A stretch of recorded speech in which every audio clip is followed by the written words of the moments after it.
Everyone was as tense as a TV show start, looking around, and soon the convoy arrived outside the camp. A few young folks got out of the car. The leader introduced himself as Chris, the Superman of the group, and said they'd just passed the reservoir. Noticing activity at the reservoir, they came to investigate. Seeing Chris' group unarmed, Mudder instantly relaxed. He opened the steel gate like a party door, letting everyone in joyfully.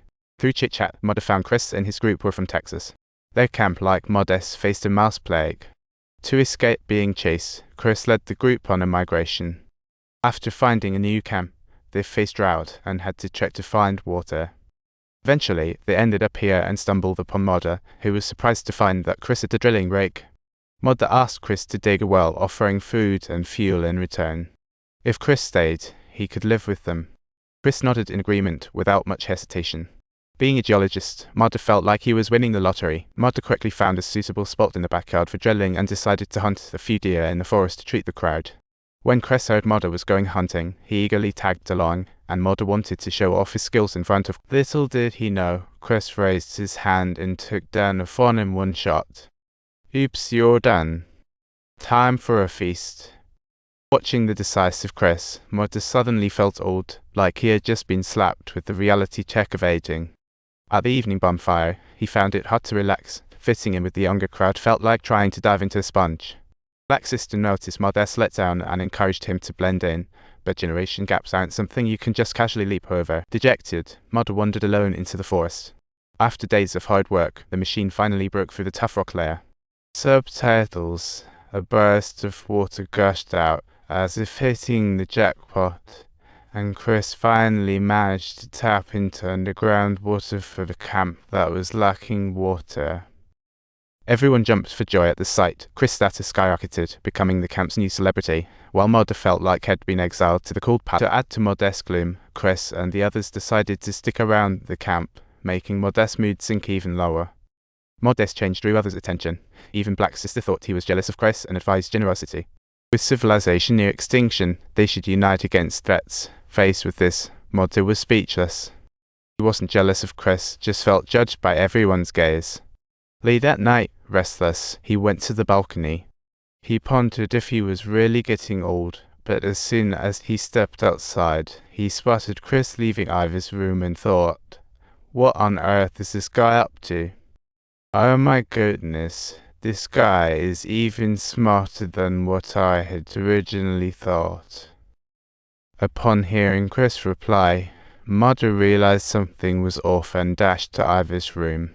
He burst in only to find Ivy sitting at the table in tears, realizing that Chris had burst in and this guy had assaulted her. Due to childhood trauma, Ivy dared not call for help. Seeing her, Mudder recalled Chris and the group. On the first day they arrived at the camp, during dinner, he had noticed the odd look Chris gave Ivy, and that look made him suspect something about Chris, but at that time Chris had acted all charming, and Mudder thought he was just overthinking it. In hindsight, his hunch turned out to be right. Mudder hurriedly gathered everyone in the camp, revealing that Ivy had suffered such a fate, and Mo-Lai burst into tears. Over the years, she had treated Ivy like her own daughter, and little did she know she would face such a situation now, heartbroken. Mo-Lai wanted to confront Chris, however, Mudder stopped her, saying that the priority now wasn't Chris, but whether their little team posed a threat to the camp. If Chris retaliated, they'd be no match for him. Sister Jin agreed, stating their urgent task was to deal with Chris and his team first. Sister Jin thought they should kick Chris out, but if they did, he'd definitely return looking for trouble, and they couldn't afford to waste time guarding against potential threats. After much discussion, Black Sister decided to be decisive and eliminate Chris. If he was a virus, they had to fight back with everything they had. Subtitles. We have to fight for life, but must not leave any mystery behind. Everyone was stunned by Black Sister's advice, those seasoned hunters none had killed.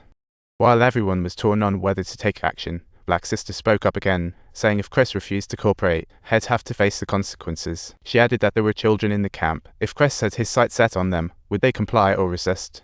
Hearing this, others stopped. They voted unanimously to eliminate Chris. Meanwhile, Chris sensed something odd in Mudder's gaze and began evaluating the camp's fighting strength. Except for Mudder, the others posed no threat to them. Chris and Jeff decided to take control of the entire camp the next day. Just then, while the two were scheming, Mudder arrived outside Chris' car. He didn't beat around the bush and gave Chris two options. Either he leaves on his own or he'd be dealt with, but Chris didn't even blink at Mudder's threats. Seeing Mudder standing lone and strong, Chris pulled out a dagger and brazenly said he wanted to take Black Sister for himself. A real odd thought. Wow, Black Sister must be quite a catch. But before Chris could finish his words, Black Sister and the others came into view. Realizing the mistake, Chris tried to argue but was denied.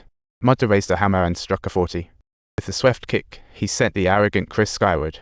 Once it was confirmed Chris had descended, everyone secretly dealt with his body. Next morning, Sister Jin found Chris' girlfriend to gauge his team's stance and learned Chris had died.